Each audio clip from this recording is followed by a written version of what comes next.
রমজানের নবম রোজা। বাবা হাসপাতাল থেকে বাসায় ফিরেছেন। ঘরে ফিরে যেন নতুন একটা শান্তি। মায়ের চোখে ভয় আছে, কিন্তু সেই ভয় এখন ভালোবাসায় ঢাকা। সকালটা ছিল নীরব। বাবা বিছানায় হেলান দিয়ে কোরআন পড়ছিলেন। আমি চুপচাপ বসেছিলাম পাশে। হঠাৎ বাবার ফোনটা বেজে উঠল। তিনি স্ক্রিনের দিকে তাকিয়ে কয়েক সেকেন্ড থেমে গেলেন।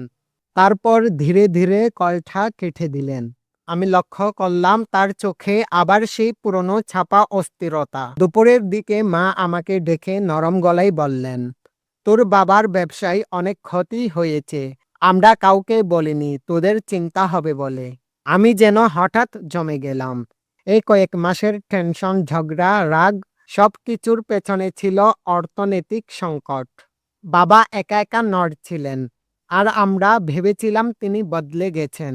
নবম রোজার রোদটা আজ যেন একটু বেশি তীব্র লাগছিল। বিকেলে বাবা আমাদের সবাইকে ডাকলেন। তার কণ্ঠ শান্ত কিন্তু ভারী। আমি চেয়েছিলাম ঈদের আগে সব ঠিক হয়ে যাক, কিন্তু হয়তো আল্লাহ চেয়েছেন তোমরা সত্যটা জানো। ঘরে নীরবতা নেমে এলো। ঈদের নতুন কাপড়, মিষ্টি, আনন্দ সবকিছু হঠাৎ খুব ছোট মনে হলো। মা এগিয়ে গিয়ে বাবার হাত ধরলেন, বললেন টাকা গেলে যাবে, আপনি থাকলেই আমাদের ঈদ। আমি প্রথমবার বাবার চোখে জল দেখলাম। তিনি ফিসফিস করে বললেন, আমি ভাবছিলাম আমি ব্যর্থ। নবম রোজা আমাদের শেখালো ব্যর্থতা টাকা হারানো না। ব্যর্থতা হলো পরিবার থেকে দূরে সরে যাওয়া। ইফতারের সময় আমরা চারজন একসাথে বসেছিলাম।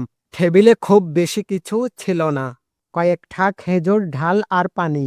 কিন্তু আজ সেই টেবিলে ছিল সত্য। আজান ভেসে এলো, আমরা দোয়া করলাম, হে আল্লাহ আমাদের রিজিক হালাল রাখুন, আর আমাদের একসাথে রাখুন। সেই রাতে বাবা বললেন, এই রমজান আমাদেরকে শিখিয়েছে চুপ করে কষ্ট পাওয়া সাহস না, পরিবারের সাথে ভাগ করে নেওয়াই আসল শক্তি। নবম রোজা শেষ হলো ঈদের নতুন জামা ছাড়াই, কিন্তু নতুন এক বিশ্বাস নিয়ে। আমরা বুঝলাম দরিদ্র হওয়া লজ্জা না, একসাথে থাকা না থাকাই আসল ভয়। নবম রোজা আমাদের শেখালো সংকট লোকালে দেওয়াল ওঠে, শেয়ার করলে সেতু গড়ে।